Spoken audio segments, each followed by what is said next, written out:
c'est quoi le 50-30-20?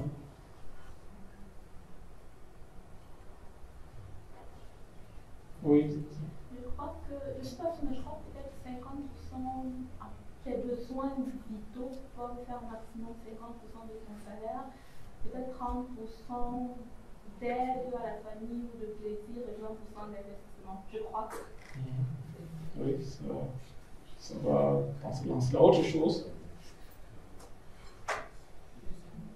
Oui. Je ne suis pas sûr de 50% d'épargne du salaire, 30% d'investissement et 20% de consommation. 50% d'épargne, 30% de consommation et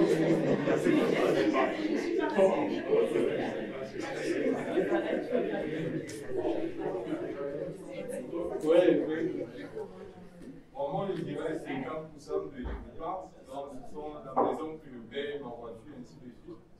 Et 30%, c'est ce que j'investis. Et les 20%, je l'économise dans mon compte. Oui, Thierry. Je pense que 50%, c'est les besoins vitaux, le loyer, la nutrition, 30% c'est l'investissement pour soi-même, se faire plaisir, 20% c'est l'épargne. Oui. Oui, ça va dans cette lancée-là.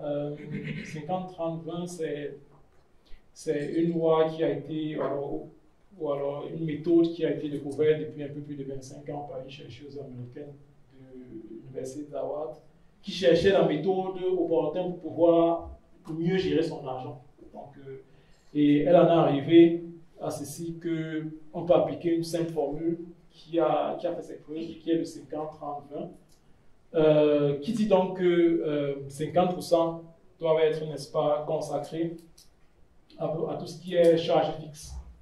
C'est ce que Thierry a évoqué, à savoir donc le loyer, l'électricité, les transports, la nourriture, tout ce qui est charge fixe et qui est indispensable vraiment.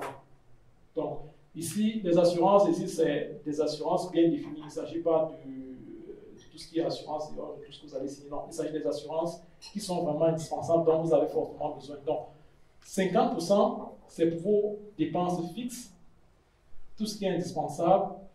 Et c'est généralement ici que le bas blesse, parce que beaucoup déjà ici, à ce niveau-ci, dépassent déjà les 50%.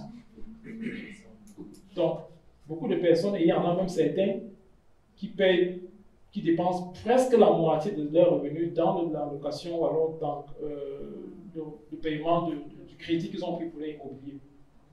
Donc, à ce niveau déjà, si ce que vous dépensez ici pour le loyer dépasse les 1/3 de vos revenus, là, il faut faire gaffe.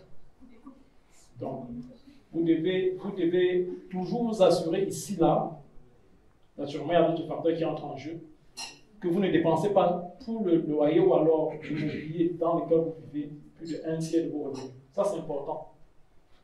Donc, 50%, c'est pour tout ce qui est indispensable. Et puis, vous avez 30% qui, pour le lifestyle, les envies. Ce qui n'est pas forcément indispensable. Donc, ça va être du shopping. Donc, peut-être, les femmes vont dire que le shopping est indispensable, c'est les restaurants. On n'est pas obligé d'aller au restaurant constamment. On peut également manger à la maison. Faire du sport, on n'est pas obligé d'aller dans un fitness studio. Les congés, même l'aide familiale, comme on a dit tantôt, donc, il faut aider, mais on n'est pas toujours obligé d'aider. Donc parfois, on est obligé, ici là également, de faire attention, alors de faire même liste, sinon tu dépasses également le quota. Donc ça, c'est les 30% pour les envies, de façon générale. Et puis, nous avons 20%, comme vous l'avez dit, qui doivent être destinés aux épargnes.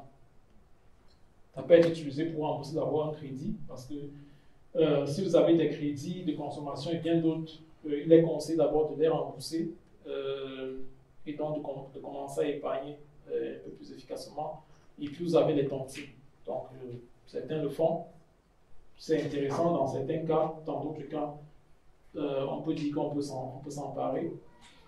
Donc, ça, c'est la loi donc, du 50-30-20 qui a été découverte par la chercheuse américaine, comme j'ai dit tantôt. Donc, ça veut dire que si vous avez 2 000 € par exemple, vous aurez donc 1 000 € qui va donc, dans les charges fixes, 600 € qui vont aller donc, dans les envies et 400 € qui doivent être épargnés. Si vous pouvez épargner plus, naturellement, il faut le faire.